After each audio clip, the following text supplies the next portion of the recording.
if somebody starts asking you questions, just be aware of like the meta. Like, why are they stopping to talk to me? Like, usually when somebody stops to ask me for directions, I go, is somebody coming up behind me?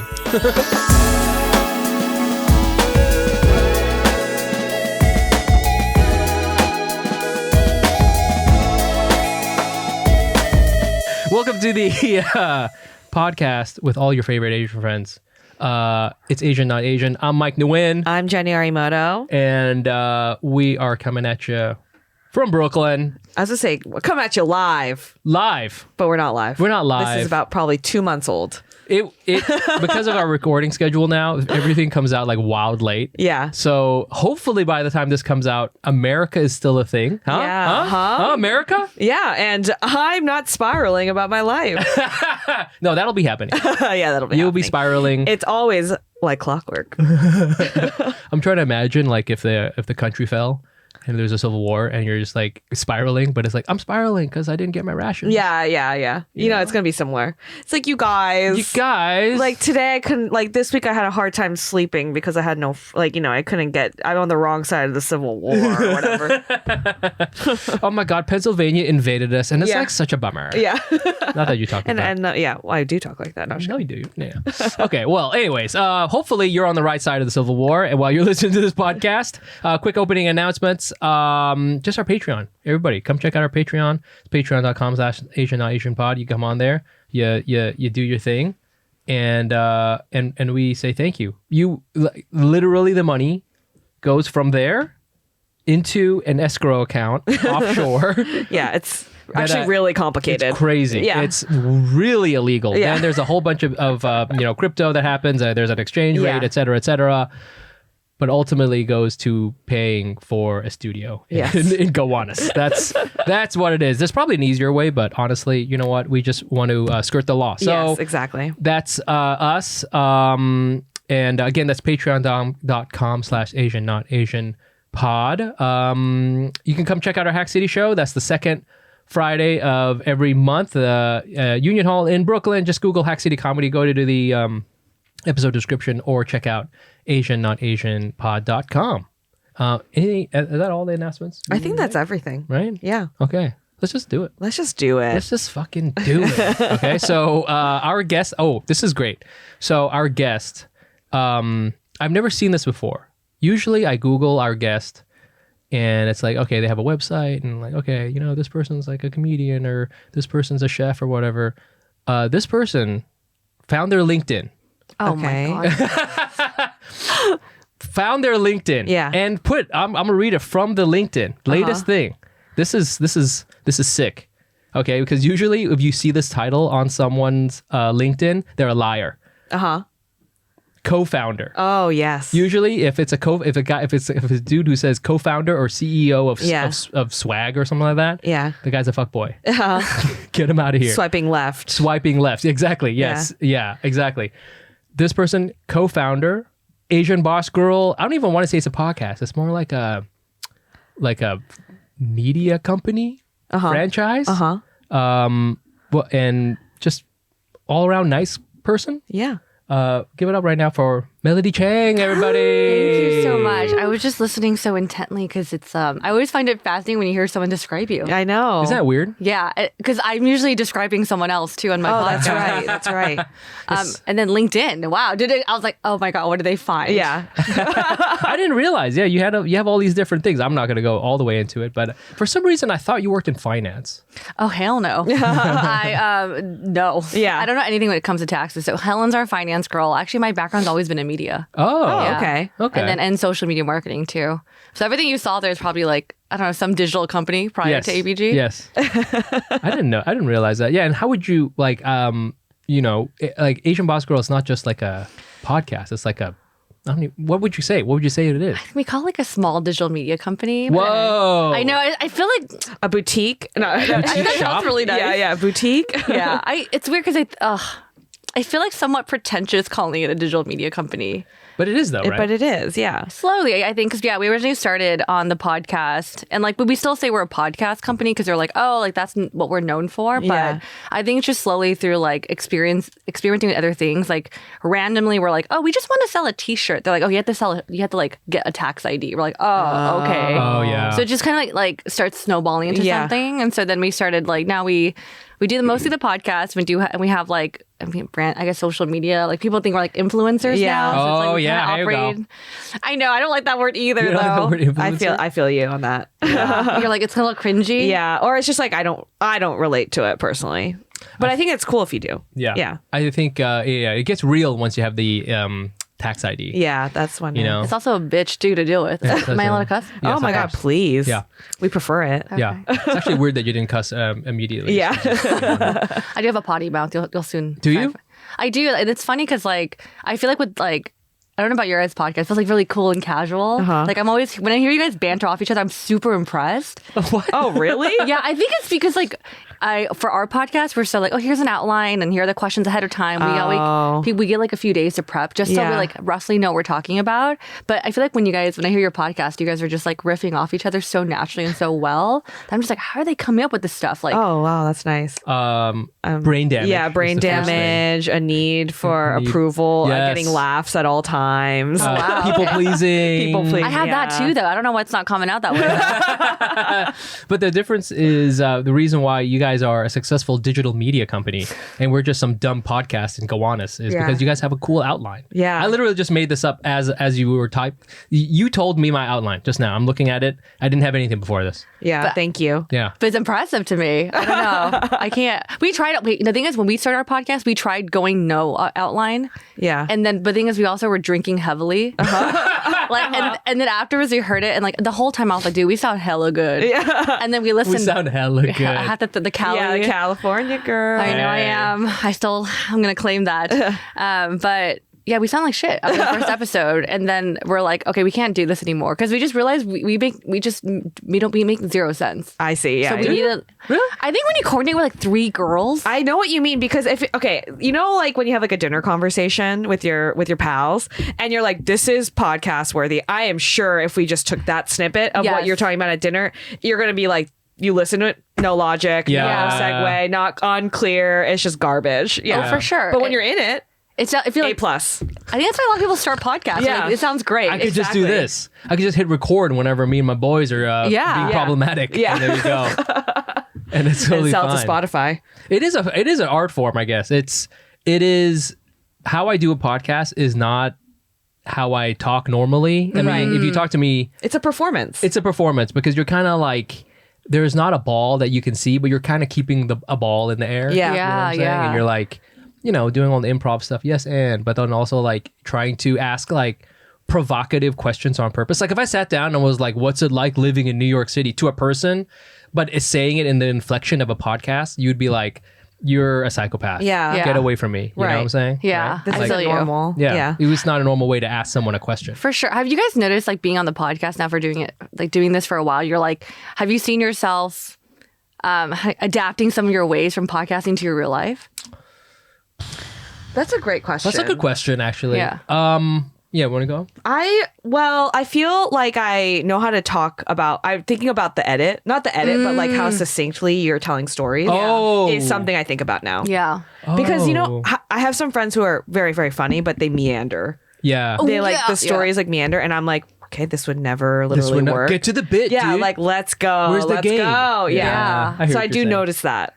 Yeah, I noticed it too, and I almost actually go the opposite, where I try not to be too like. I just try to like be a human being, you know what I'm saying? Like, because there's a thing too. Sometimes stand-up comics do, and you can tell it's when it's happening. Sometimes my wife can definitely tell when you're. I try not to do this, but like sometimes I accidentally end up saying a bit. Oh, okay. Not like a finished bit. Like I'm like, hey, what's up with salt? Like I it's end a classic bit. Yeah, I end up kind of saying something like as a joke and. Comedians will do this back and forth to each other, and it's kind of fun, but sometimes it's really annoying. It's mostly annoying. Yeah, and my wife is like, "You're doing the thing. Stop doing that."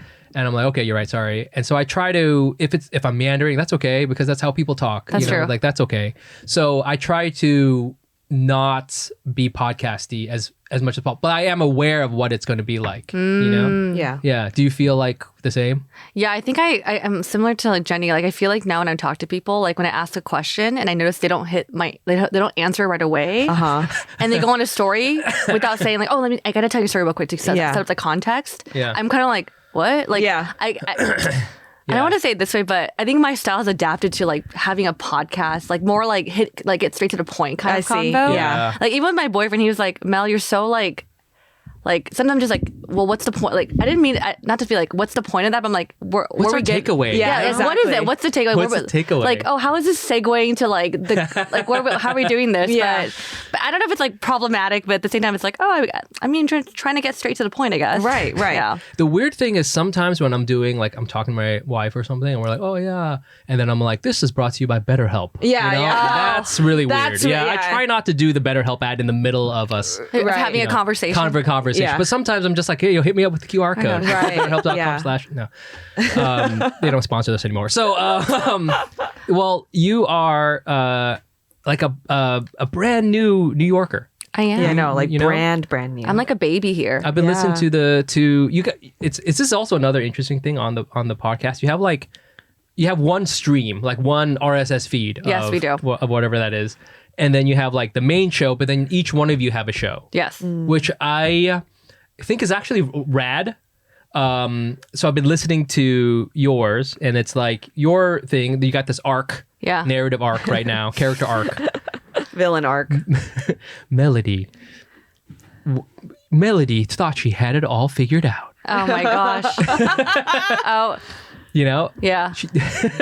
But love hadn't given up on her. I don't know. But like now you're moving to New York City. You have the rom-com job podcast gal. Yes. Yeah. Lifetime movie. You got the I would watch this. Yeah. Exactly. Yeah. You got the hot boyfriend, Vietnamese, by the way. Met him. Oh. Didn't know we came that tall, by the way. They make tall models now. Yeah. Have you seen the new ones? Have you heard the new model? Have you heard about the new models? The 2024s? The 24 and 24 dats? Yeah. They're so tall. But you're here in New York. And you talk about it on your kind of like your segment of the podcast. How's it going? I'm like, how long has it been? I think I was asking earlier. Like, if you've probably listened to the mini show where I talked about it, it was like literally like week 1 of you had just gotten here. And I was hella emotional. And I was like definitely crying on that podcast episode. And I was like, damn, I'm like a hot mess. But I think people were DMing me like, how is it? I was like, I have to give an update. Like my mini show's due. I might as well just talk about it. And I'm like, mentally, it was not in the best place. I love it so far. Like, to be honest, like, I think whenever you move cross country, you're going to run into things that are tough, like whether it's being away from family or your friends or like your comfort. But I think all the difficulties I felt in New York have not been New York related, like, or the city, you know?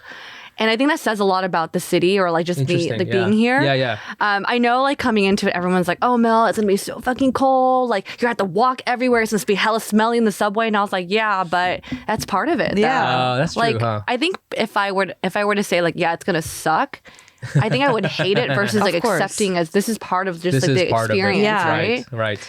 And I'm slowly, before I moved, everyone was like, Mel, New York's like the best city in the world. And I heard that so many times from a lot of my friends that moved from New York back to LA or from New York to LA. And I was like, man, that's a really large statement to make. But I find myself being here is like, man, the city is like, I always say the word magical, but there's just something about this city that feels like you're in a movie. Yeah. Oh, yeah. You know? It's a very cinematic place. It really is. Especially like, this Soho. Yeah. Or, there's certain places where it's like so embedded in our cultural language where you're like, oh, I actually know what this is. The other day I was watching some movie. Anytime you see a movie now, this will start happening to you. Is like whenever you see a movie and they show a scene of New York, you'll be like, I know exactly where that is. That's on Broadway. And I was watching Sex and the City. Oh, I love Sex and the City. I know. Oh, but you're watching Sex and the City. I love watching Sex and the City. I love watching Sex and the City because I want to be in it. I had a dream that I met Aiden and it was awesome. You'll be like, oh, I know exactly where that is. With just from like showing one corner of a building, I know exactly where that is. That's really cool. I feel like that way with LA parts of it. Yeah. But it doesn't feel as like dreamy versus New York is like, wow, look at this tree-lined streets or like all this stuff. So I'm really liking it so far. I feel like I'm barely scratching the surface. Of course. I think I came from a place from LA where I kind of felt like I don't know what else I want to do here. For New York is like there's so much to do that I feel like I don't have time to do everything. Yeah, for sure. You know? I feel like you'll feel that way for a bit. Oh, really? It's just big. I feel like it's a big place. There's a lot of stuff, and it depends on the stuff that you do depends on who you are and what your interests are. Because I'm sure if I feel like I know a lot now, and I've done a lot in New York, but that's like as a comedian. I could jump into the rave scene, and it'll be a completely different environment. That's true. You know? That's true. I'm just trying to imagine you in the rave scene with the shirt on. Just like my sweater, my with your Uniqlo sweater. You're like, hey there, I'm here to do ketamine. Yeah. Hi, can I have a little bit of ketamine and one ticket to the rave, please? You ask for one serving of ketamine. Yeah. Could I have a serving? Just actually? enough for one small Asian girl. Just one, like a half a serving of ketamine. Yeah. Does anyone want to split a special K with me? Wait, does anyone want to split ketamine? Should we get ketamine for the table? If I have ketamine, will anybody else here have ketamine? Yeah. So I guess. Yeah. I feel like, but that's what I mean. Like, there's so many different worlds depending on what your interest is. That's true. So yeah, I don't know. I love that. Wait, I had a question for you both. So like, we don't do ketamine. No, I'm sorry. We're just we kidding. don't do ketamine. Damn. Okay, sorry. No, so speaking of Sex and the City, like I think this is actually one of the opening lines from the movie. I know I'm into Sex and the City too, but I think people say like you come to New York for either three things, one of three things, or more. It's like either work, love, or fashion. Or is that what it is? No, work, love. Damn, I don't know the last shoes. one. Yeah, I'm gonna be like, honest. I don't remember Sex and the City, the movie. Oh, it's weird. I really like it. I feel so basic saying that, but it's like quite enjoyable. No, you should. Wait, career, love. What is the last one? Let's just guess what it is. What would you think it'd be? What do you think it's gonna be? It's probably gonna be like shoes or something like that. Yeah. I was gonna say it's like probably shoes. Like something annoying like that. Here's my thing. I've just recently talked about this yesterday with Delia, actually, friend of the pod, and she was talking about how there was a postal guy that was delivering the mail in her neighborhood, and she's like, literally so hot. Have never seen him. Is he my normal delivery person? Yeah. And I was like, the thing about New York is there's hot people, but they're not in show business. They're like hot, but they're just like around. Oh, that's always a crazy thing. You'll see like the hottest person you'll see will be like the guy that's like the UPS guy. No, Wow, the most beautiful bodega person. Bodega person, or like the project manager at your job is like a gorgeous, beautiful, nice person. You're just like, what the fuck is this? Exactly. Whereas like LA, it's like they're hot, but everyone's trying to be in show business. Yes. Oh, okay. That's I'm hot and I'm a cactus influencer. Yeah. You know what I'm saying? Yeah. But like here, it's just like people, they're just living life. Yeah. Whoa, okay, I'm gonna keep my eye out. I googled it. Okay, so I don't know if this is it, but they say in New York you only have three things. Okay. So it's job, apartment, or boyfriend. Oh, okay, there you go. Like love, work, or a nice apartment. Got it. I see. Yes. I don't know if that was what you're referring to, but in general, people do say that in New York you have two of three. Got it. At any time. You don't have all three at once. I have none of those. I say, okay, you're right. Up to three. Up to two. 0, 1, or 2 of those things. So I'm at 0 for 3. Okay. Yeah, that's funny. I don't know. I want to ask, what brought you two here to New York? Oh, yeah. Have you guys talked about you guys didn't talk about origin story? I don't think we've talked about our New York origin stories. I don't know. I mean, if I have, it was back in the Fumi era. Probably so Fumi era. Maybe. But I don't know. Do you want to go first? Because you were before me. I guess so. I came here for love. Aww. I came here for that because I came here second is work because old heads of the pod know. So I worked at this whole other thing. I worked at the university where I grew up, not where I graduated, and it totally sucked. Although ironically now I would totally do that job now because it was super chill. It was I didn't want to do it. It wasn't creative at all, and the girl who is now my wife and mother of my child was moving here, and we had just started seeing each other. We were friends for a long time, maybe 7 or 8 years. Oh wow. Okay. I don't want to say I held a torch for her the whole time, and she definitely wouldn't say so, but she came out here. We had just started seeing each other, and I was like, you know what? I want to go out there. I want to do something creative-y, whatever. I kind of left that open-ended, and so that's why I moved. So yeah, I told my wife that I'm not moving here for you because that's a lot of pressure. Of course. But at the same time, it was like that was like the thing. Big reason. That was a huge one, absolutely. Yeah. And and also the job thing. Yeah. But I didn't have like a concrete. Like, I'm going to come here and I'm going to be a comedian. Like, I didn't know about that shit. And I wish I didn't. So, yeah. So, like, that's it. So, wait, real quick. So, when you moved to New York, you actually didn't know you want to be a comedian? No. Oh, you just wanted to explore something in creativity. Yes. I wanted to, the way I sort of put it is I wanted to talk my way into money. Oh, okay. Yeah. That makes sense. What does that have to do with creativity? That's two different things. I think it's because, like, I wanted to just, like, make money out of nothing. You know what I'm saying? And, like, I felt that was, like, open-endedly kind of a creative job. Okay. You know what I'm saying? Okay. Like, I didn't want to go to grad school. Yeah. I didn't want to have to get a certificate in, like, server maintenance. Yeah. I didn't want to, have an HR certificate. I remember once somebody told me you should get an HR certificate.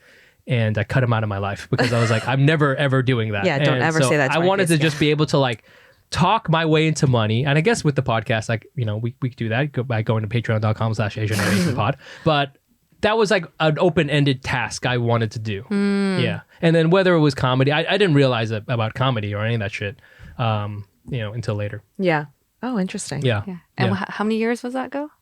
I've been here. You know what? It's funny because I thought I moved here at a certain time, but sometimes I check my Google email and it's like way before that. So let's see here. It's 2024.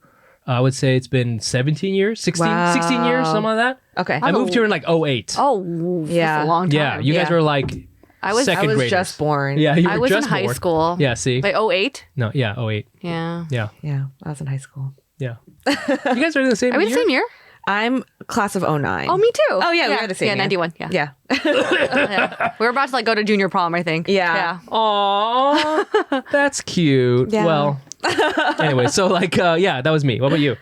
My journey was I am born and raised in the Bay Area, and then I went to college in the Bay Area, and then I lived in the Bay Area afterwards. So it was just like obviously different parts of the Bay, but I just had hit my it's not a huge place, and so I felt like I did everything, and I had started comedy in San Francisco, and I hit the ceiling. I'm like in less than a year and a half. Oh wow, that's quick. Like I felt like I mean that's not true. Probably less than 2 years. Yeah, I hear I think that's pretty generally normal. true of a lot of places. I think like I did I started classes doing improv, and then by the end I had like written a musical and I was on a house team, like auditioned, and I was on a team and like performing regularly, and I was like, okay, the only other place to go up from here is getting on specifically one Friday night team, and I had already auditioned for them, so I was like, there's not much of a future here, and I also just felt so bored, and I'm like, it's not great to feel bored at like 25 or 6. Like true. I was like just hitting my limit. That's true, huh? And at that point, starting in right after college, I would come to New York twice a year because my friend lived here, and I would spend a week here. And at that time I was working at Google, so I would work out of the Google office when I was here. And so I was starting to meet the Google people here. And I was like, every time I was here, I felt free. Like I was like, oh my God, there's so much to explore and do. And I would go to comedy shows or like go to museums. And I was like, oh my God, there's like a whole world to explore. And I liked that people were like kind of dressed up. Because in San Francisco, they dressed up. They really don't dress up at all. Mm-hmm. I hate the fashion there. And so I was just don't come like, for me, come for Jenny. Yeah. I Actually, mean, come for me too. It's fine. Some of you guys dress fine, but it's just like not as fun. And so there's like a amalgamation of things, and I basically planted in my manager's brain at the time, my boss, that I want to move to New York. And I kept being like, I want to move to New York. I wanted to move to New York. I did that for like 2 years. And eventually she was like, do you want to move to New York? And I was like, yeah. And I took that opportunity to leave. I finished my musical run. I had a breakup, and then I was like, yeah, let's go. Dang. Yeah. Sort of ironically, that was your peak though. After that, all downhill. Yeah, it was all downhill. And now I'm like, now I'm like here. Now you're on this. Now I'm on this podcast. Now you're on this podcast. And it's been just awful ever since. Wait, so you worked in tech before? You're like, oh yeah, I'm in in and out of tech. Yeah. Oh wow. Yeah, that's pretty impressive. We're Asian, dog. We all work in tech. I know, in a way. I haven't worked in tech. Don't do it. It's a nightmare. Well, now you own a tech company. It's true. I don't. Technically not, but I'm not gonna lie. There are sometimes when I'm on LinkedIn and just for fun, I'm like looking at the salaries for tech. Of I'm course. just like, what the? It's so silly. It's so silly. Yeah. It's silly goose behavior. Did we all just talk ourselves to going back into tech? Yeah, it's silly. I'm going back. Yeah. It's crazy to me though. It is. The salaries are wild. And then also some of the times you see jobs and their ranges are like 50,000 to 400,000. Like, I was like, oh, so you can kind of just make it up. It's just whatever you want. Like, negotiate cool. hell high. Yeah. Wait, but why didn't you choose, like, I think because maybe coming from California, the Bay Area, I was like, oh, LA is like so close. I'll just go there next versus like New York is so far. I never really loved LA. Your whole, like, ever? Like growing up too? Yeah, I mean, I definitely was thinking about, I was pushing for UCLA for college for a long time. And then I went and then I was like, I just don't love it. Mm-hmm. I think I don't love car culture. I see. Like why I liked San Francisco is that I like literally never drove. I was taking like public transport or cars, or I could walk places. That's true. And then LA, it's just like so spread out and hard to get. Like I was like, the fact that I'm like, yeah, it'll take me an hour to get to you for dinner in traffic. I was like, that's my nightmare. So it just wasn't for me. I also like I think the food is fantastic and I have like so many friends out there, so I need to go visit and redo it again. But I think that was part of it. I wanted to like something about also like coming to New York, there's a history. It's like the East Coast is just older than the West Coast. True. I agree. And something about that was exciting to me. Yeah. Where I was like, there's brick buildings here. Way more Civil War battlefields. Yeah. But do you know what I mean? Like just coming and you're like see like a church that's just like, and it's not even that old compared to the rest of the world. Right. But within America, it's old. Right. That's true. You know, coming to a church that was built in like the 1800s. Like how cool is that? Yeah. Something about the vibes of it, I just felt like gelled with. And then there's like a cultural aspect of it where we've talked about this probably ad nauseum, but like the fact that like people will scream at you here. I kind of like that.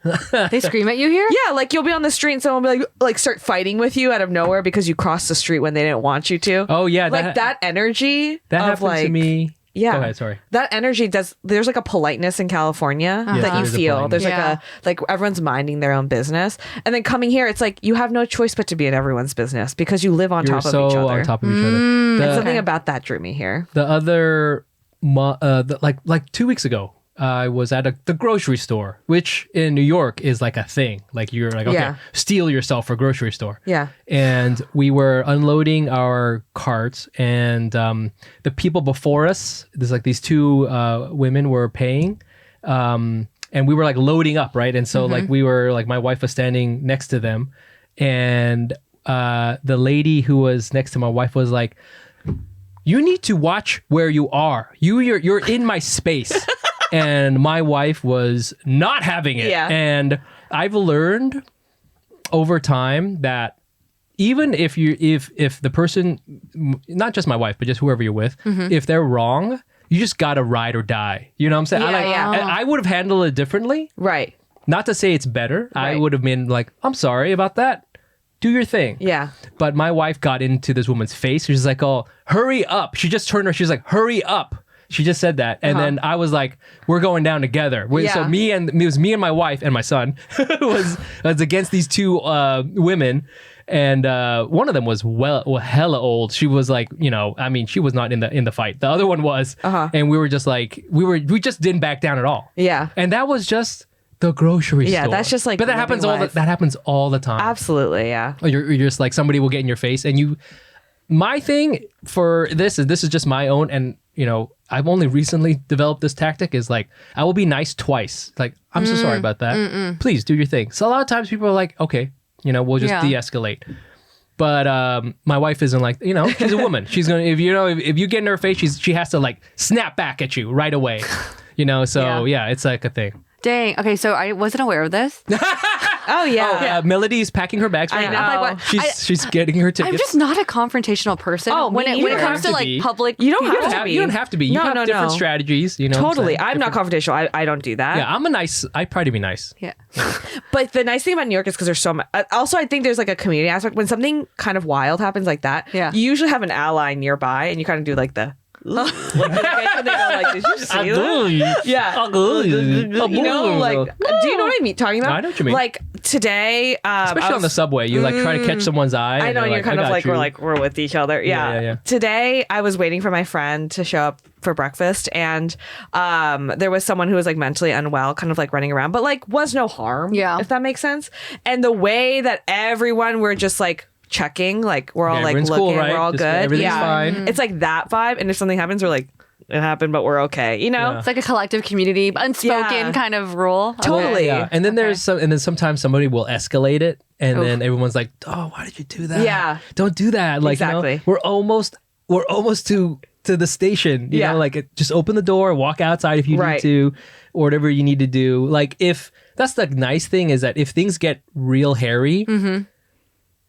More than 9 times out of 10, someone will back you up. Be like, dude, no. Like, you know, if people put hands on each other, someone will be there. That's not okay. You know, generally. But Got like it. the angry, like all of a sudden you're like in an confrontation will happen to you like all the time. You're like, oh shit. Yeah. Ooh, so New Yorkers are always like, we kind of like always got a hand on our pistol, not literal pistol. No, just your phone. Our phone pistol. I want to record the situation and put it on totally. Yeah. Do you have any other tips, actually? To survive? Yeah. Well, no, because I'm an idiot. I used to get yelled at. I got yelled at. Like, I got yelled at by my old roommate because I would walk around with my headphones in at night. Oh. And she's kind of the other side, like hyper careful and like concerned, and has like always is imagining the worst thing possible. And I'm like, la-di-da, like I want to listen to my new Dua Lipa album at night. Ooh. So like I pop in those AirPods and I'm living life. So maybe that, like, don't live like me. And Got it. Yeah, don't have headphones in late at night when you're walking around. Okay. But I've been fine. I do that. That doesn't. I help like that having much. something. Maybe my friend got me a pepper spray. I don't know how to use it yet, but I'll figure it out. It's good to carry something like that. Okay. Yeah, I have like a little alarm thing. Yeah, but I've never had to use it. Yeah. Yeah, and then I usually almost always like just try to make sure there's people around. Got it, If it's got it. late at night. But that's about it. Yeah. Yeah. I would say, I mean, this is like a slightly like related, but if somebody starts asking you questions, just be aware of like the meta. Like, why are they stopping to talk to me? Like, usually when somebody stops to ask me for directions, I go, is somebody coming up behind me? Or like, okay, is this a scam? Because like, I haven't had it happen to me in a while, but like Fumi talked about once somebody bumped into him, and he dropped his bag of whatever liquor and tried to extort money out of Fumi. He was like, "Oh my god, you bumped into me and I dropped my liquor. That was $100. You owe me $100." Oh, And that's never happened to me. in a lot of other places in the world, and a lot of America, you're like, "My bad, dude. I'm so sorry. Let's work this out." Okay, hey, wait, where are you from, man? We'll be friends because it's not a scam. Yeah. This here is a scam. Let's talk about some great Asian American duos: Henry Golding and Constance Wu, Randall Park and Ali Wong, Keanu Reeves and Ali Wong again. Well, what about the perfect duo when it comes to growing your business? That's you and Shopify. Shopify is the global commerce platform that helps you sell at every stage of your business. From launch all the way to your millionth order, Shopify is there to help you grow. Whether you're selling scented soaps or offering outdoor outfits, an East Coast Asian or a West Coast Asian, Shopify has got you covered. Shopify helps you sell everywhere. Shopify helps you turn browsers into buyers with the internet's best converting checkout and sell more with less thanks to Shopify Magic, your AI-powered all-star. What's great about Shopify is it gives you everything you need to take control and take your business to the next level. Shopify powers 10% of all e-commerce in the US. That's a lot. And Shopify is the global force behind Allbirds, Brooklinen, and millions of other entrepreneurs of every size.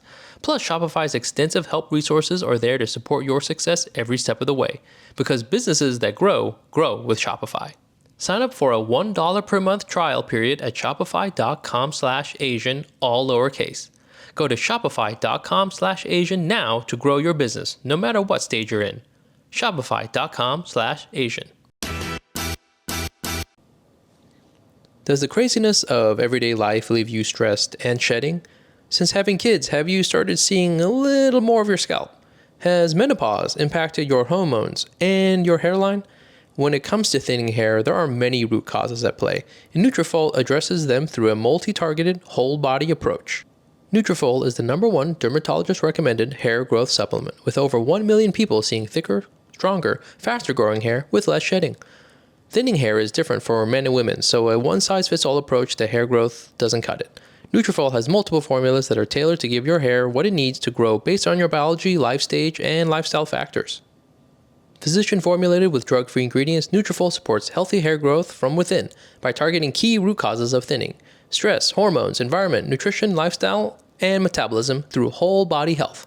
While many supplements use ingredient studies, Nutrafol clinically tests final formulations to ensure they work. In clinical studies, 72% of men saw more scalp coverage after taking Nutrafol for 6 months, and 86% of women saw improved hair growth after taking Nutrafol for 6 months. Take their hair wellness quiz at Nutrafol.com for a personalized hair health plan based on your specific root causes. With Nutrafol, building a hair growth routine is simple. Purchase online, no prescription or doctor visits required.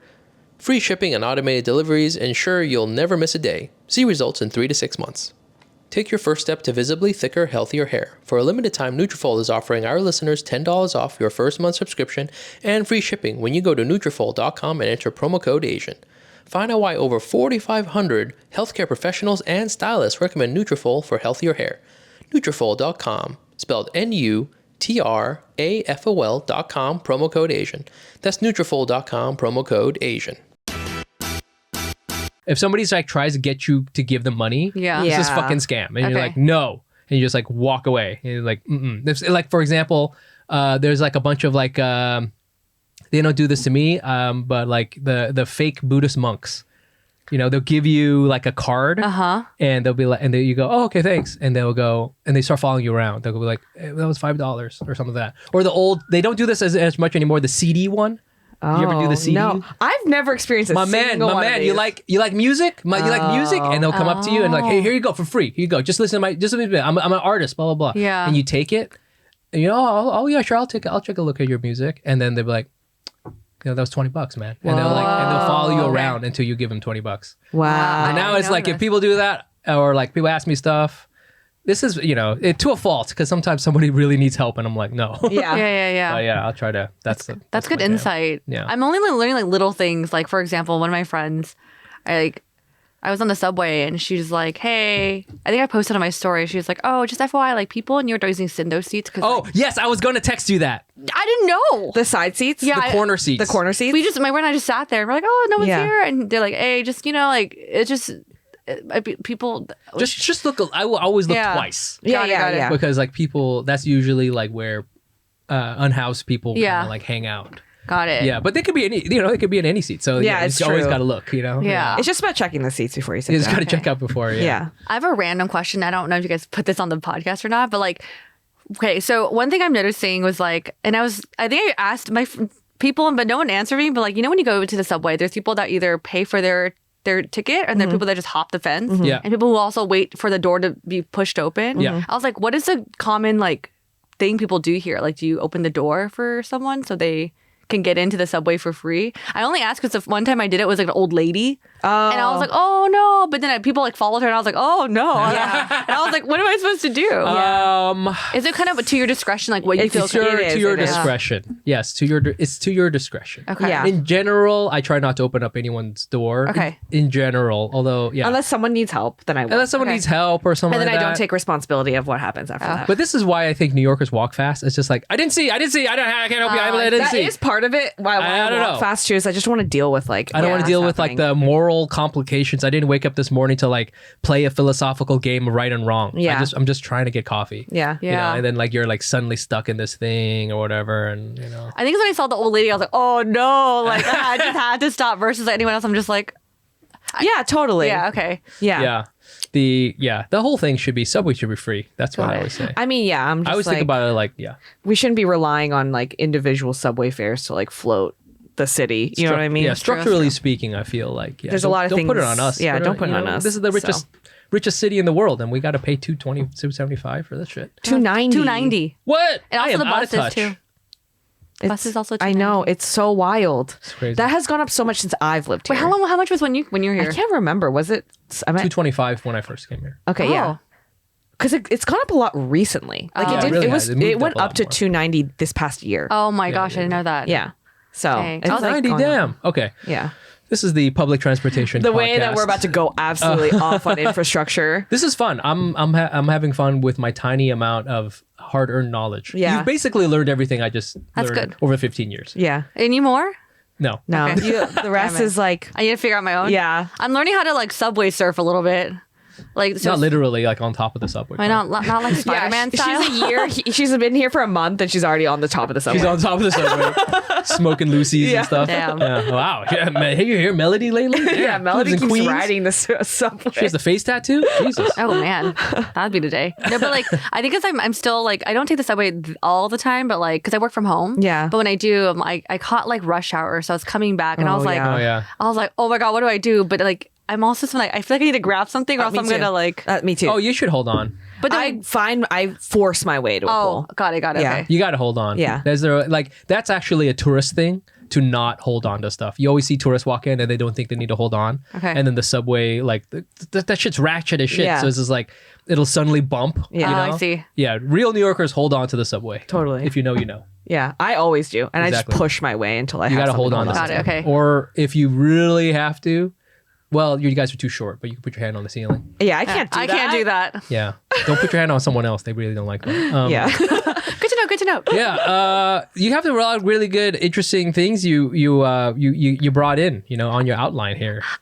I don't even know where to start because there's a lot of fun stuff. They're okay. No, they're really good. They're really good. This is why you guys are successful because you guys have like cool, like fun things to talk about. Yeah.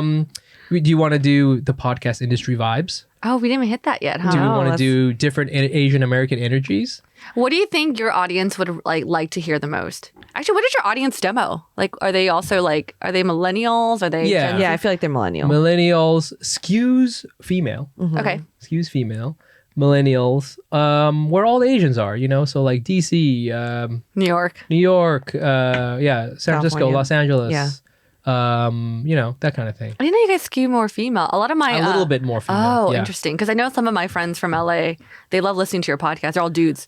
Oh, really? Yeah. Yeah. I mean, it's a good amount. But yeah, we're not as like dude heavy as you might think. Even when Fumi was on, there's a Oh, lot of girls who wanted to listen to fleshlight content. Yeah. I mean, they probably like, oh, interesting insights that I don't know. Oh, I was thinking about getting my man one of them. Yeah. Yeah. I don't know. It could be. I mean, I do like the. Here we could jump off of something which by now because of the internet is going to be old. But there was this thing that went around, and this other podcast, like these new Asian American podcasts are just so funny. So there's one called 949. Yes. Do you know those people? Do you know? Have you met them? No, I've seen them on like Explore, obviously, getting Yes. fed like reels and stuff. Yeah. We're getting that stuff. So it's like young cool Asians. They all have like I guess they're like you call them Gen Z. Yeah. And they had something that went viral recently, where it was like, do Southern California Asians have a superiority complex, right? Versus like other ones. And in the clip, the guy was like, "Oh, you're not from SoCal, bro. You don't know, If you listen in the context of the podcast, then they're kind of saying that like maybe we as in Southern California Asians we do, but that's not a good thing. But it was very triggering, I think, for a lot of people. From people not from Southern California. There's a lot of Asian Americans not from Southern California or from the coasts. Yeah.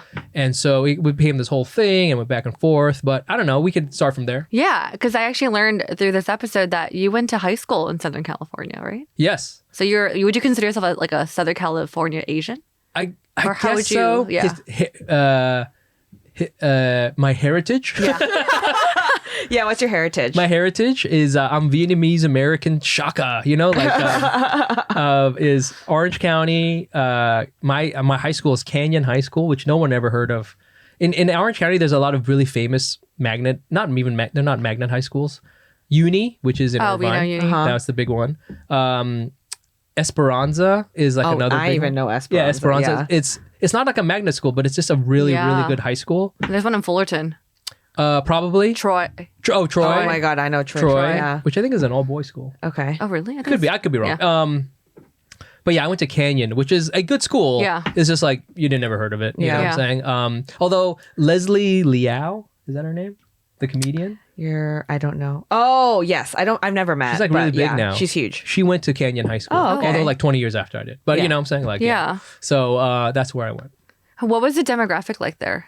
It was mixed. It was like predominantly white. Anaheim Hills is very white.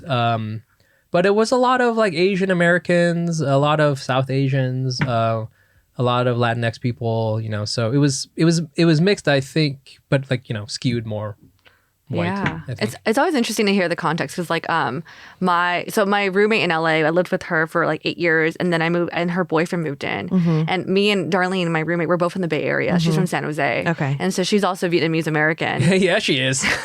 Well, San Jose, there's a lot of it's very Vietnamese, like Saigon City, little Saigon, and then her boyfriend Aaron, who's also Vietnamese American, grew up in like Lake Forest, and then like Irvine-ish, but he was like, oh, I grew up with a lot of like, I was a minority in my high school, and like our experiences were so different though, right? Even we're all like Asian Americans, yeah. But I was like, oh, it's just interesting. And then I also, another thing too, like I don't know if you guys get this, but we do this, I think when I was in college, someone's like, oh my gosh, Mela, you're so from Irvine, and I was like, oh, what does that mean? Like that I identify as an Irvine girl, from Orange County versus like I'm from Union City from the Bay, yeah. So I was what did that person mean by that? That's the thing I don't. Because I think I know what you mean. And here's the thing, like, I don't know. I don't know. I also don't know because I actually was just having this conversation this morning with my college roommate from Berkeley because she's a SoCal Asian, and she was talking about like someone moving her somewhere near Irvine, and I was like, I don't know what any of that means. Like I was just like, okay, cool. Like I'm so in my little world where I don't know when she's like talking about, can you believe they're moving from West Los Angeles to Irvine? I was like, I don't know. Sure. I don't know what that means. Like the cultural difference. Yes. Or like vibes. Like I don't know vibes. She said it was suburbs. Okay. Now very I Asian. A lot of very Asian suburbs. Is what she said. Like very Asian suburbs. And she said like a lot of like immigrants are also in certain neighborhoods. Yeah. Yeah, Irvine is really, I mean, where did you live in Southern California? Sunny, when I first moved to LA, I did live in Irvine because I have like family there, and I stayed with them for a few months. And when I was in my early 20s, my goal was Irvine, like because I thought I wanted a cookie cutter. I really wanted a safe, comfortable place, and Irvine is totally that. It's like the streets are much wider. It's like. And everyone says it's Irvine, really it's a designed city where like, I see. It's very planned. Yeah, very like it's like I don't know. I don't want to get too much into it, but there's the Irvine Company, which like controls a lot of like how Irvine is. Interesting. Yeah. Okay. Like it pretty much has everything. You don't have to leave technically, but there's no nightlife, and there's no like. Nightlife, There's definitely no nightlife. Going to boba would be like having frozen yogurt. Is like they close at 10 p.m. everywhere. So it's just like nothing much to do. Versus like if you're in like West LA or downtown, there's like always something to go out to and stuff. So Irvine's like you're like definitely settling down that lifestyle. I see. But I think going back to your question, like or like kind of dissecting this like the different Asians or whatever, like I think I'm guilty, and I'll admit that like when I was, because I'm from the Bay Area, like I'm from Union City, and like I used to think like Southern California Asians were cooler. Like I thought that because I think that's part of me. And one summer I was like, oh, let's go to SoCal. Like I was like, oh, cool, SoCal. And I had that mentality, but I also take a lot of pride being from the Bay Area because I think one thing people say like people from the Bay are just a little bit more chill. Yeah, like a more like just like easy to get along with. They're more friendly. Yeah, prior to the tech scene. Yeah. Oh yeah. Totally. Yeah, because I didn't grow up in the tech like that when Google all that stuff was like happening. But I think maybe because like I'm trying to think like is there pretentiousness with SoCal? I think Southern California Asians when I was like maybe in high school I just thought like they're more closer to LA and Hollywood or maybe have more style or like more in the know. Versus the Bay. Yeah. I feel maybe. Do you have any thoughts? Well, sorry, I don't know this clip. In terms of superiority complex, are they saying it like they just think they're better than everyone else? Is that what they're saying? Yeah, I think it's kind of like if you know about our lifestyle, like I think there's a feeling this may be true, especially actually now with more Asian people on screen, that the Southern California Asian lifestyle is like the default Asian American experience. I see. Okay. Because I mean, you look at like fucking that movie, The Brother's Son, right? Yeah. Like that shit was, shot in the San Gabriel Valley. And like, it has a lot of like SoCal coded things in it. Yeah. It's like where they went to eat, the fact that they drive everywhere. They, they just put a lot of that stuff in there. The way the house is, like with the kitchen with that weird window, it just has a feel where you're like, I'm in Southern California. Totally. Interesting. And I think it's there is something to like seeing your lifestyle on TV portrayed as like the norm or even in some ways cool. Yeah, right? yeah. Like, you know, so much of Hollywood stuff is shot in Los Angeles. Yeah, of course. Like, did you watch Insecure? Yeah, I loved Insecure. I loved Insecure. So and good. the way they shoot LA in that movie, specifically in that show, makes LA look so fucking awesome. You're like, even me, I was like, damn, dude, I want to go eat Thai food on Wilshire Boulevard.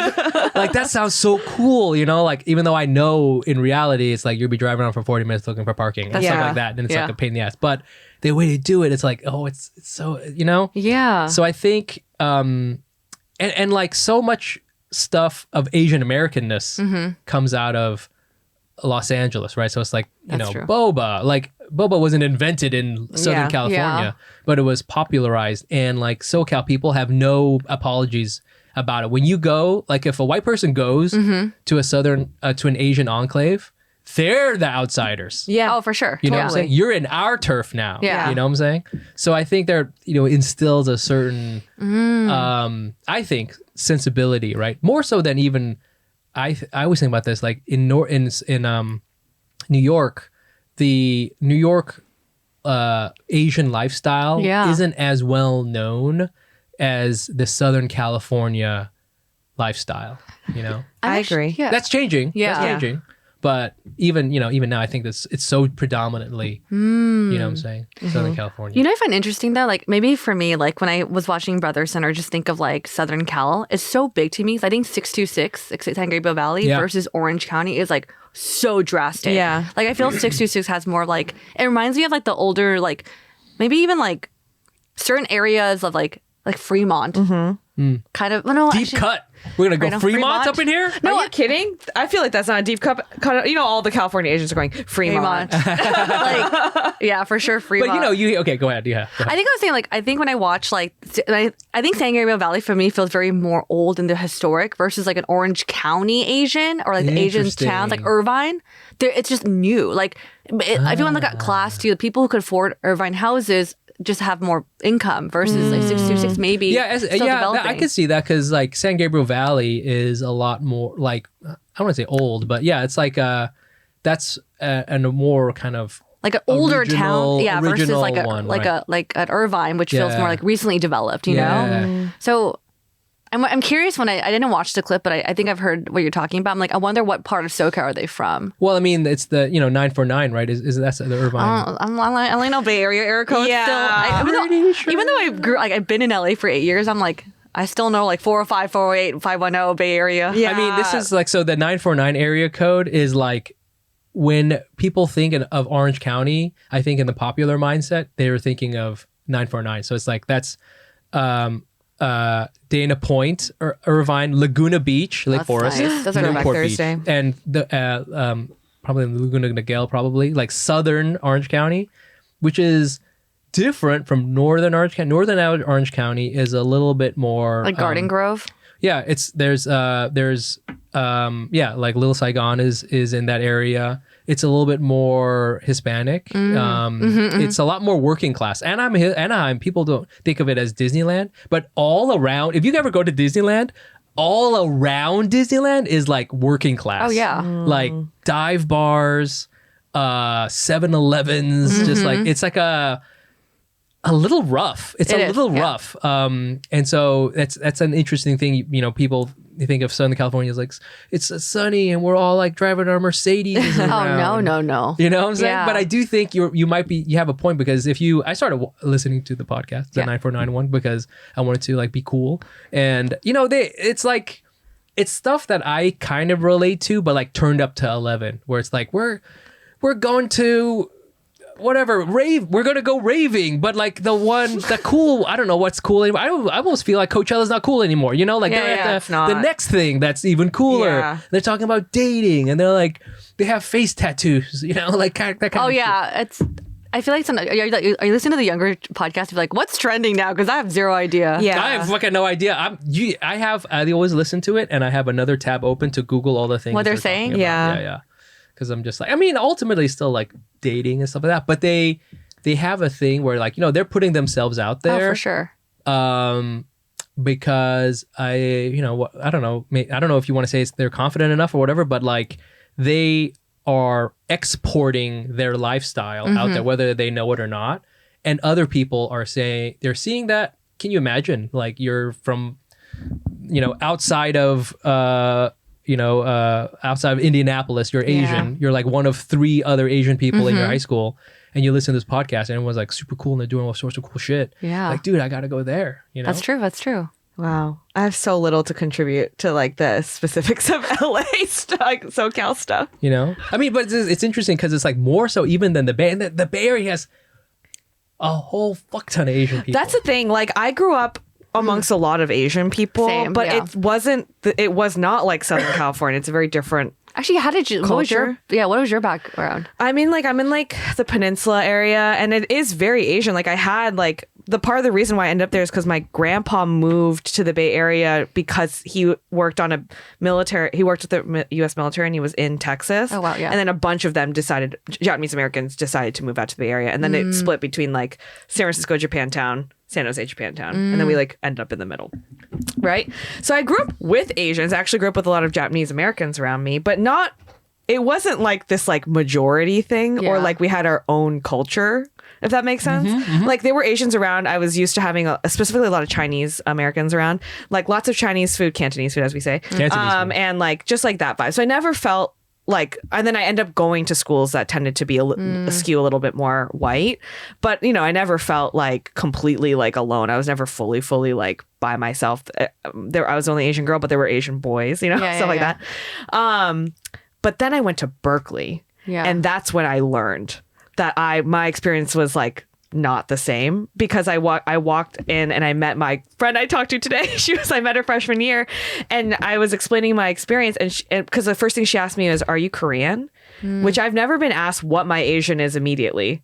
Do you know what I'm saying? Like I never met an Asian person. They just go, Vietnamese. Yeah. Like we just were like, hey, what's up? Like we're just like having a conversation. And it was my first time walking to Berkeley. I got asked if I'm Korean 3 times in the first day I was there. And I was like, oh, Koreans like really I have, but I've also trying to recruit her for CASA. CASA. Hey, you want to? But I also, do you have you want to pray together? But it was literally that I like walked into this world where I was like, oh, now it matters what kind of Asian I am. It never mattered before, and all of a sudden I was like, oh, there's like these like segments within that I never knew.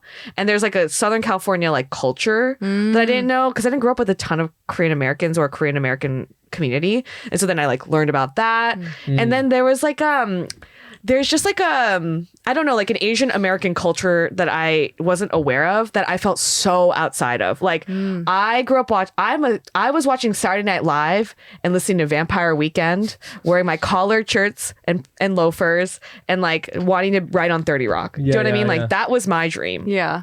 And so then I walked into this world where everyone's talking about, I don't know, that school we just said, Esperanza.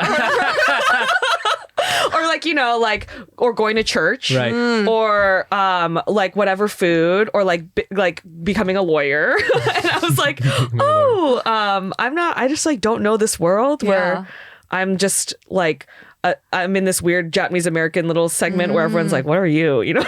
Like I'm not Korean, I'm not Chinese, like I'm not whatever. And I was just like, does anyone want to talk about Vampire Weekend's second album?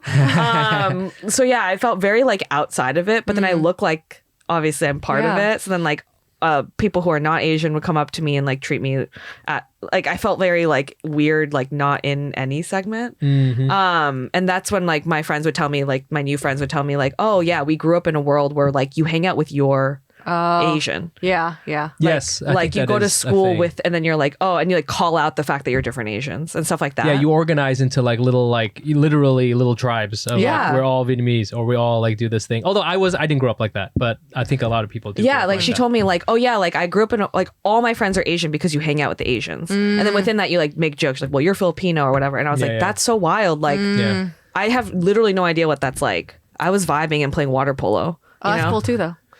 I was on water polo. You played water polo? No, I was on swim team, but I was only on JV, and then I left because my chemistry grade was going down. The most Asian statement of all time. My chemistry grades were going down. I was a choir girl in high school. Oh, I love that. I wish I had the confidence to be a theater kid. That's cute. I was just embarrassed. Like, I don't know. And I was like really shy, and like, I wish I could have been a stage manager.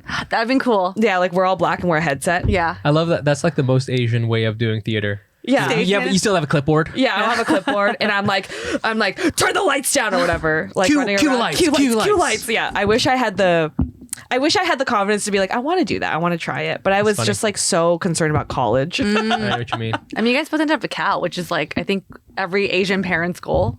Yeah. I mean, I guess. I don't know. It was a whole other experience. But yeah, sorry. That was a lot of words to say. Worries. I think it was really interesting for me to hear, like, obviously, I think hearing both your stories, we grew up very, like, everyone has their own upbringing. Of course. But what you're describing, I had the experience, I think your friend did too.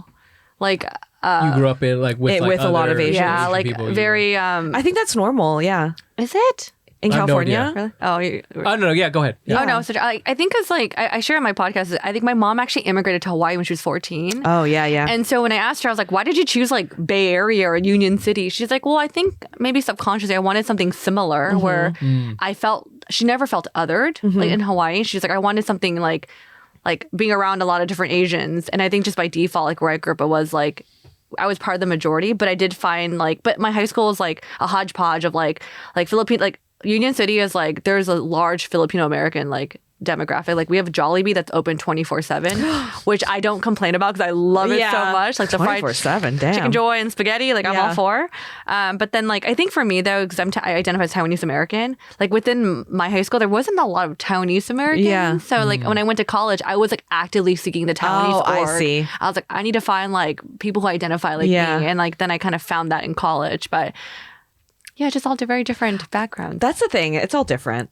It's all different. Hey, the takeaway, we're all different. We're all different. Even though we're all Asian, but it's different. Yeah. But I think there's something about the Southern California is really good at exporting the culture. I mean, like literally America is really good at exporting its culture.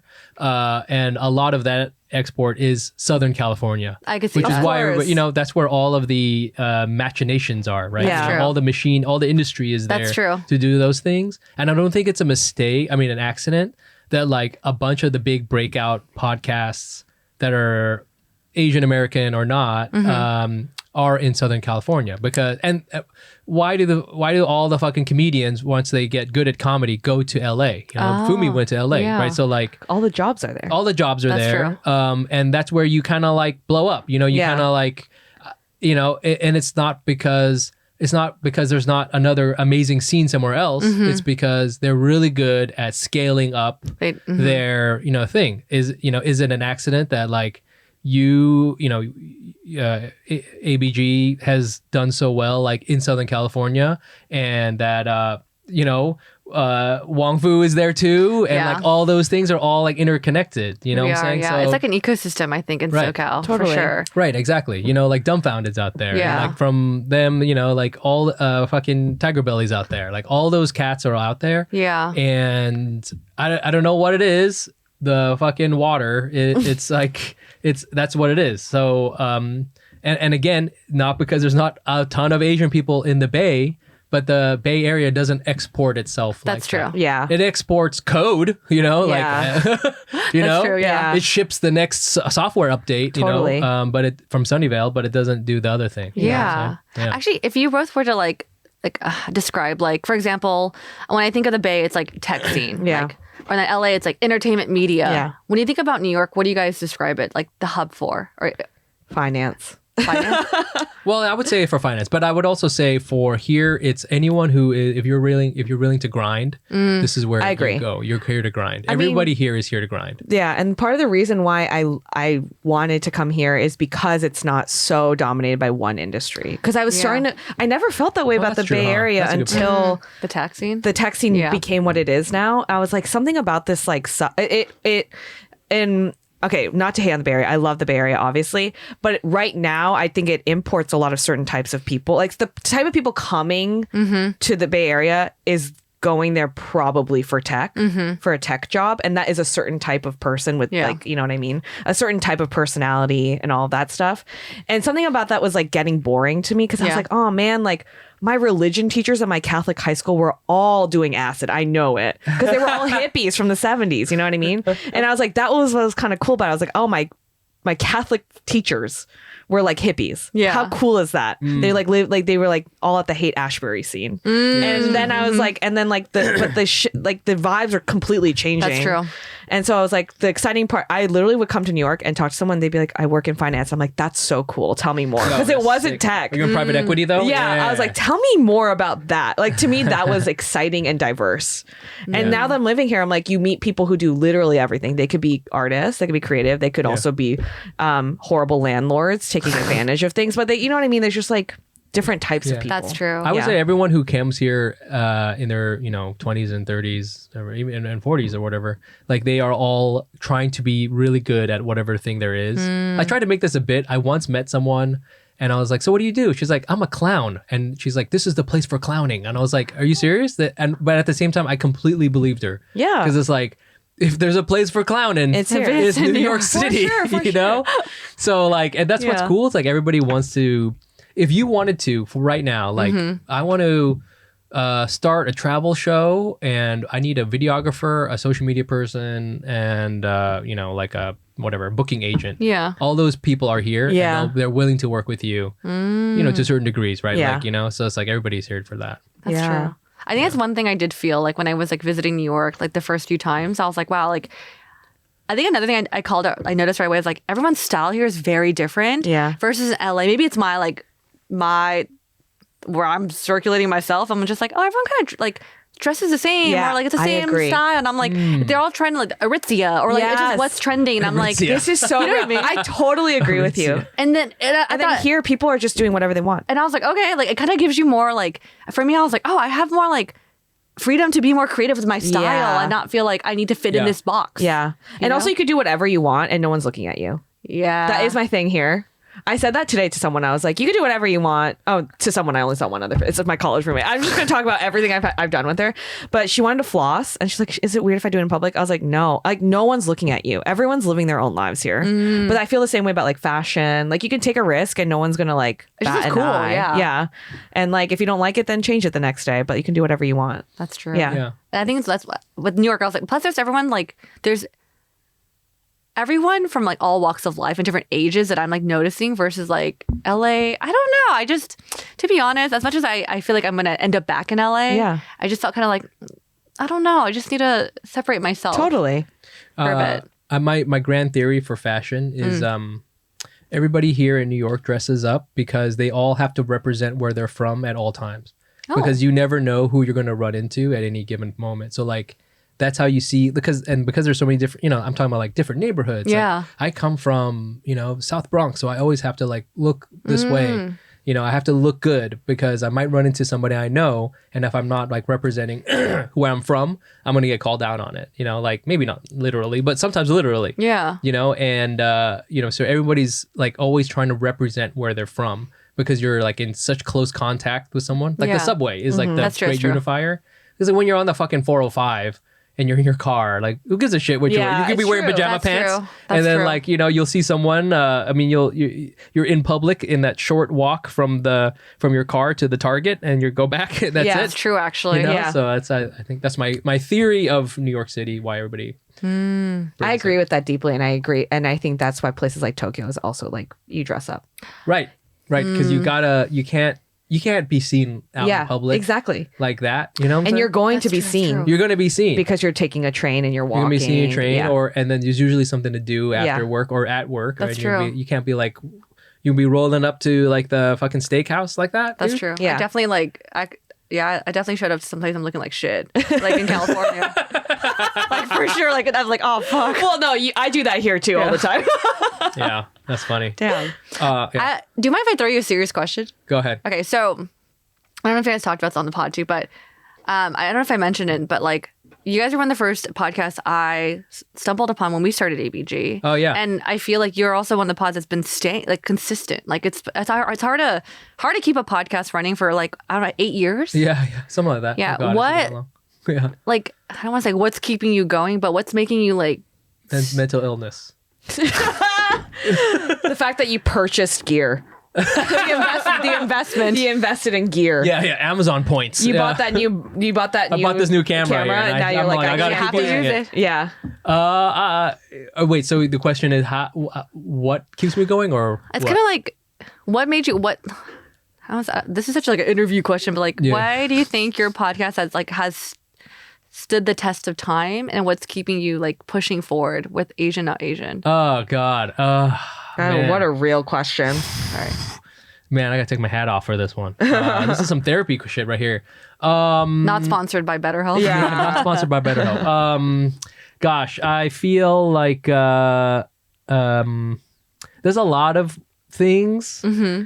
Part of it is, if you're an artist or a creative person, if you don't do these things, it will come out another way. Yeah, you will I'll make a zine or something like that, or now I'm making dumb music on SoundCloud. Do people listen to SoundCloud still? So it's like, so it will come out in a certain way, and so I want to do it this way, you know.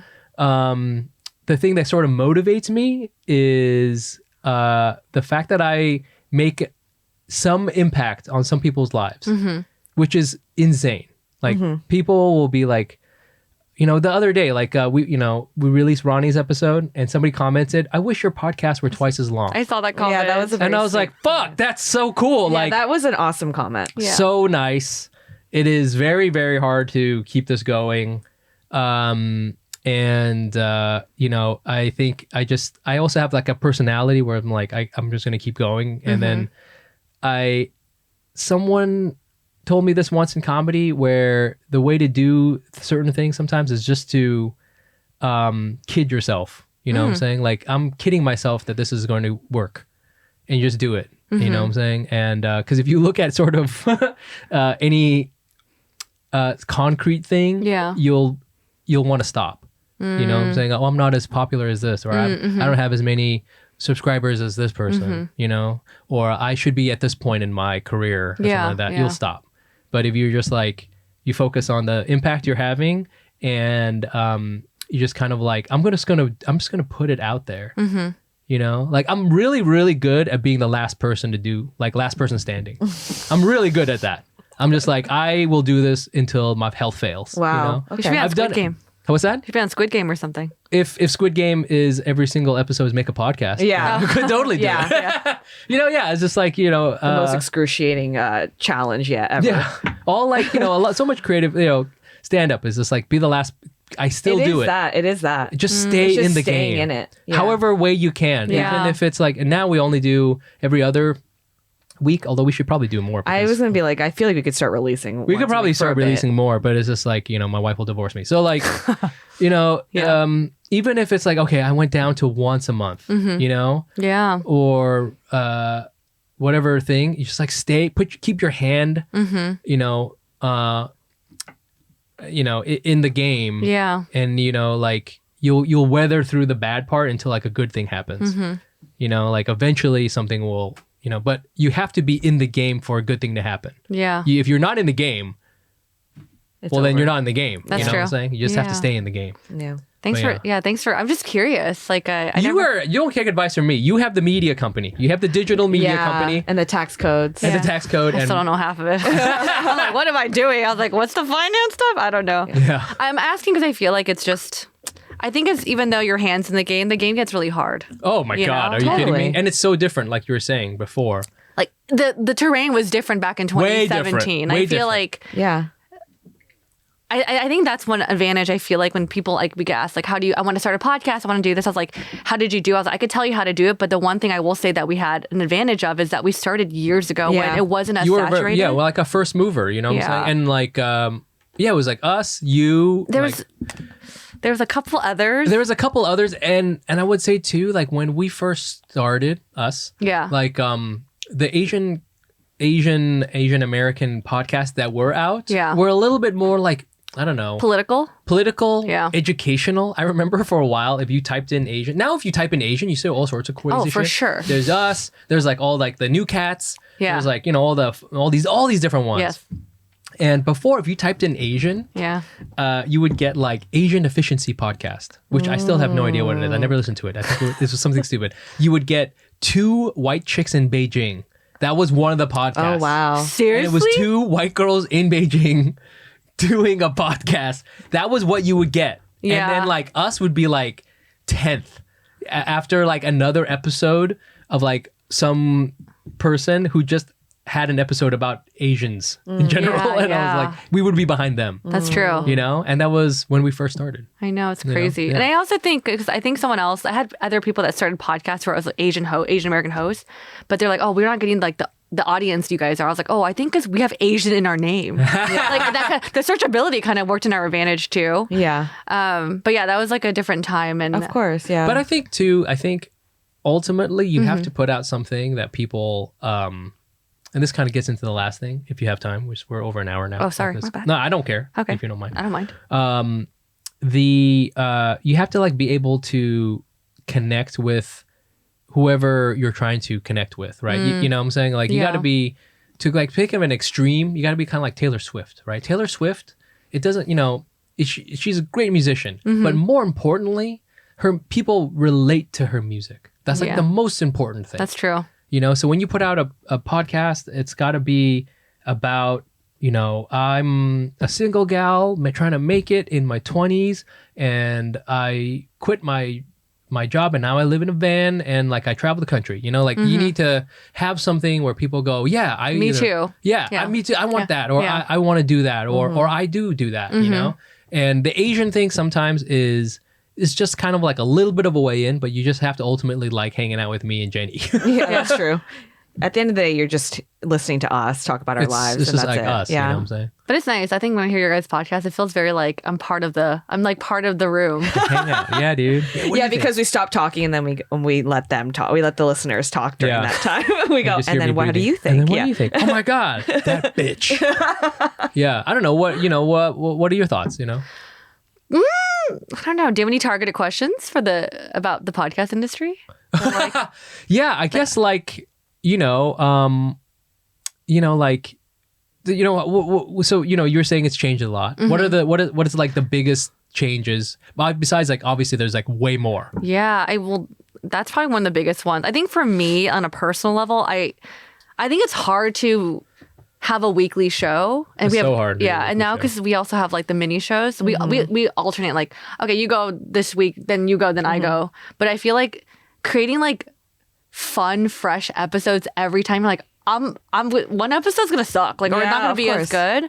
But I think right now that we're facing, it's like, actually, how do you guys deal with like comments and from like the audience? Like, do you guys get criticism on certain episodes, or like how do you guys deal with those? I refuse to look at feedback. Sometimes I will read it. In general, people are very nice. Yeah. So yeah, I generally think I try to couch it as, even if you're leaving something where it's like maybe not as positive, you still elicited a reaction. Okay. You know, like somebody took their time to like, it's very mic response. Yeah, to stop pooping and like type with both of their hands onto their phone a comment. Yeah, like, that's true. That's a good way to look at it. I don't know. You know, I mean, it's hard. It's different. You know, it's different for dudes. That's true. For women, I know my boyfriend's like, just let it go. Yeah, I know. I can't let it go. It's I hard. know I can't let it go, so that's why I try not to look at it. That's true. I think I'm slowly. It just sometimes I just stumble upon. I'm like, I don't know. I think is there something in particular? Like, was there something? Let me think. I'll share like an insecurity I have overall just about being in the podcast industry and maybe just doing this for so long. I think part of me feels as if like, what value am I adding anymore? Yes. Yeah. Like, you know, it's like, it's kind of like I've been sharing, like, I think I hit every topic. Like, what else can I add or contribute? Yo. Yeah, that's not adding to noise. I understand. High five. Right? High five. I mean, the conversation in itself has shifted so much about just being Asian American, whatever. Like, that conversation has shifted a ton in a very short period of time. Very true, and also, we are people with limited, we're just living our lives and talking about what our lives are. So there's also a limit to what you can learn. Yeah, that's true. Because you're just us. You're just a person. That's true. So how many times can I talk about the fact that, like, I've like talked about my stuff so many times, like the same thing over and over again. But I totally get it. Yeah. And I think it's sometimes like I share like a past thing, like with like again, like we're humans, but I think sometimes on the opposite end, like I feel as if like I had to have something interesting going on or like something traumatic to like to share about. I'm like, well, sometimes that's not, because I feel like I think there's one time we got a comment like years ago where like, I want to hear what's going on with like your life or whatever, like stop whatever. And I was like, but the thing is, reality is nothing's really going on, or if I'm going through something, I don't want to share it right away. And it's just like, I think sometimes I feel like doing like content, you feel like a machine that you have to constantly think of something to provide. And it's also your personal life you're kind of sharing. You're like, well, I don't really know what else to share. Yeah. Or I feel ready to share. But I don't know. I think doing the podcast, I come in like waves where I feel very private in some moments, and I feel very like, okay, I could share this. But it just becomes like this ebb and flow that I don't know how I feel actually. Yeah. Yeah, I get it. I would definitely relate to the like what value am I adding, because like I've been doing this for so long. Yeah. I've said way more words than I should have said in my whole life. And so I think sometimes though people will they come into your sphere because you have a certain thing you are talking about. And they want you to just keep hitting it again and again and again and again. Like there's things I follow on social media or whatever. I'm just like, I'm sorry, I have to bring it up Brazilian Jiu-Jitsu. So like I think about it all the time. Take off my headphones and leave. But like I can think about it all day. And like I just think about it because it's like it's a puzzle, right? It's like it just keeps going on forever. Yeah. You know, it just goes on and on and on and on. And the fact that I will never figure it out is part of what's fun about it. So it's just like, that's okay. You just keep going. Like it just keeps going and going and going. And then eventually if I'm over it or I've outgrown it or whatever, then I'll stop. And you know, that's okay.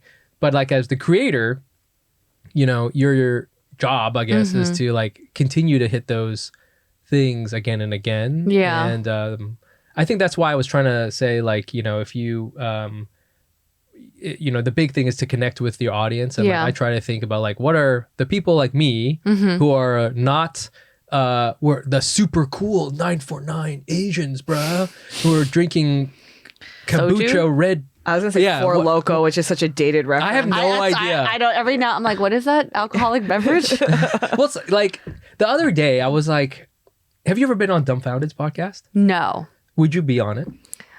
I think if they invite us, I'd be open. But I also wonder, like, I don't know if I'm their guest. I think the same thing. I almost was on it. I was out there. This is during the pandemic. Yeah. I went out there and I did a show. Yeah. Which was cool. Which was in a parking lot, and it was like tons of people, and it was like I'd never been to a cool comedy show before, and it was like the first time I'd ever seen a cool comedy show, and he was like, oh yeah, come on the pod. And I was like, okay, cool. And, you know, I was excited to do it. And we ended up not doing just because of scheduling things. Yeah. It's fine. But I think sometimes like if he asked me now, I would be like, why? What do you like? I'm just some old dude who wears blazers all the time. Like what value will I bring to your guest? I know who I am. I'm not talking shit about myself at all. I am dope. I got some dope shit going on, but like, do they want to hear about, you know, oh man, I just scored some sweet loafers on eBay. You know, like that's the shit I do, because I do think my audience would be like, oh, he bought some cool loafers on eBay. That's really interesting. Like, I care about about Mike and about Mike's shit. Yeah. You know what I'm saying? So I always try to think about it like that. Like, maybe it's good for me not to be on all these things, because I'm like, why? You know, like, it's okay. I don't need to be on your shit. Like, you got your shit. It's all good. I got my shit. But you're overthinking it. Am I? Yeah. If they're inviting you, they want you there. Yeah. You have no responsibilty towards figuring out. I mean, don't get me wrong, Dumbfounded. If you're listening, I will be on your show. But at the same time, you know, like I don't want to just, I want to be useful. You know? I want to be useful. I don't want to create for the sake of creating. Yeah, I want to be there and like I'm funny and stuff like that. But there's a lot of funny people. You don't have to have. I know it's okay. I'm not that funny. You know, you know, like it's just let's just, you know, like I want to make your good stuff, and I want to make your day a little better, and maybe somebody learned a little something. You know, I try to think about like the Napoleon Dynamite, you know? Yeah. You gotta have skills, okay? Like bow fighting skills, computer hacking skills. Also a dated reference. Yeah, Incredible. I'm so millennial. I know. It's I'm so okay. cringe. I relate. I We relate. So cringe. That's how I relate.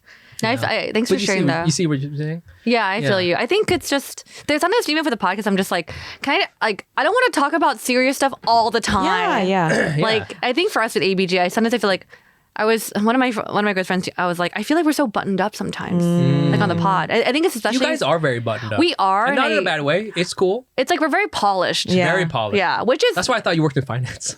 wow, really? Or No. like consulting, you know? I thought you guys are all consultants. Nah. I think out of the three of us, I may be the most like. I don't prep. I should prep more than that. I'm sorry. Tangent. But I think sometimes because we started off just audio and then we slowly went to video. Right. Once we went to video, I think it changed kind of the workflow where like I always had notes in front of me. I'm like, oh yeah, I could just talk about this. But now I'm like, what am I saying again? Like, because I'm also, for us, we record like 3 episodes on video back to back. I see. And so like we're like outfit changing, and then afterwards, you're changing outfits and everything. outfit change, Wow. just to like, you know, show that we're doing a different episode. Yeah. I don't know, behind the scenes, but I think after a while, I was like, oh, like it becomes. I think that process kind of just makes you more like you have to go by schedule, and you're more buttoned up. That part of me is like it kind of creates. The good thing is that it's a good process and like we're efficient, but maybe the downside is that. The freedom to be kind of loosey-goosey is not as much there. Yeah, that's and fair. so I think sometimes with that button-up persona or that structure makes me feel like I'm a buttoned-up person when I'm really not. I see. I definitely thought you guys. I thought you guys all worked at Deloitte.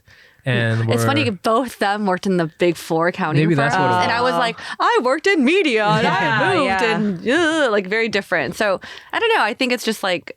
It's a different structure. Like, as I even coming here, I was like, "Oh my god, they're both like so great off the cuff, and like they're funny." And I'm like, I don't want funny thing to say. Like, you have to be funny. Oh Don't be no, funny. we're Don't be barely funny. Don't be funny. no, but you guys like are just so quick. No, we're not. I feel so slow. We're so dumb. Yeah, we're dumb. I'm high as hell. We're dumb I'm not idiots. high, but like you know, like.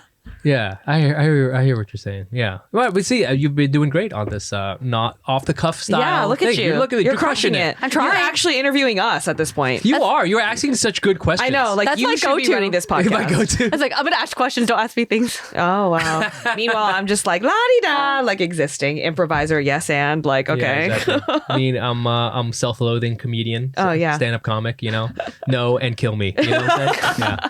What you know? What are you? Okay, how about this? In the next year, are you excited about what's some New York things you're excited about doing? Ooh, okay. Just to close out the show. Yeah, let's make it positive. Yeah. Yeah. Oh yeah.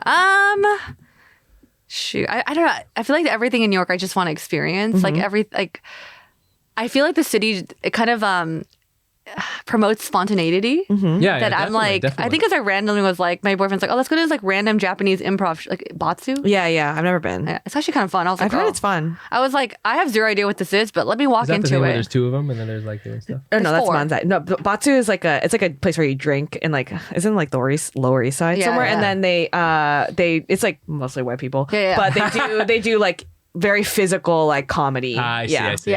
We should get into that. But No, I'm just kidding. if you Both guys of us. I want to go to more of your shows too. If you let me know, I just want to experience different. Yeah, like, This was come next by. Friday, We have so. one next Friday. I really enjoyed your the hackathon. Hack City. Hack City. Hackathon. yeah, Sorry. Mike. That's separate. Mike has a separate hackathon. Yeah, I have a separate thing where That's where you build apps, you build compile this apps. Python code. Yeah. But I had so much fun. I was like, wow, like that was so. like, Totally. I was actually like laughing a lot during the show. I don't know what to expect. I was actually laughing a lot at your comedy show. Biggest drag of all time. That's Mike. great. No, that's like, great. so funny. That's fucking great. I love that. I just don't know what to expect. Yeah. I've been to some shows. You're like, oh, Yeah. like that was whatever. We do an actually funny show. No, I mean, I do like, and No, that's a you huge should, compliment. You Sorry, should we're- have that standard. Yeah. Because there is a lot of stuff that sucks. Yeah, of You course, know? of course. So we work very hard to do, and we're very. I think the night I went was like really good too. Like That was all a the very good comedians one. are funny. Was it the show I wasn't there? You weren't there. Okay. It's very good. Yeah. Anyway, so Yeah. I'm just kidding. Yeah. Okay. I don't know if I'm excited for this, but like I heard the summers. Like I asked everyone like, what is like a season you guys love in New York? They're like, a lot of people said summer, even though it's like hella hot. But they're like, Yeah, one you'll of my like friends. summer.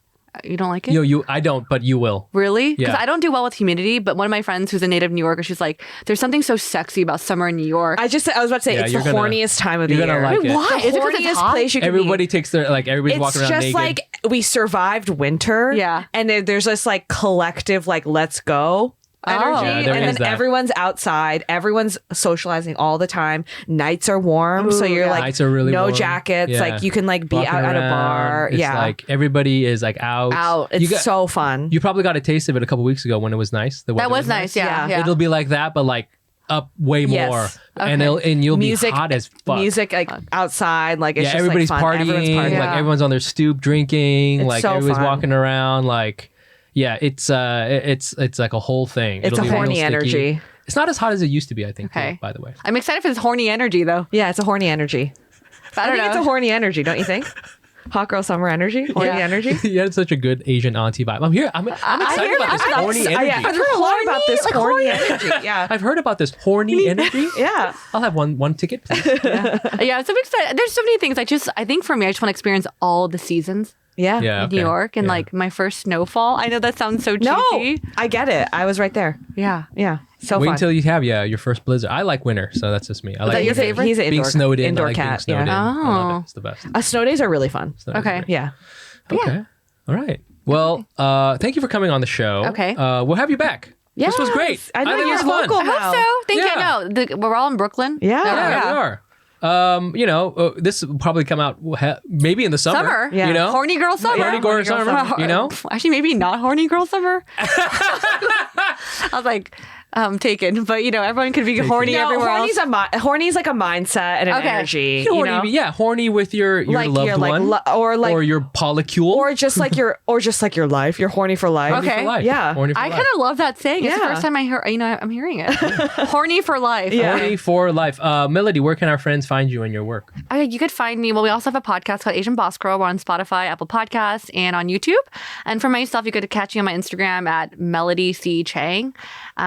Yeah, that's pretty much it. You can find the podcast on Instagram at Asian Not Asian Pod. You can find me there at Nice Pants Bro. And I'm at Jenny Arimoto. And we love you. Hope you have a great horny summer. Yes. Bye, everybody. Bye. Bye.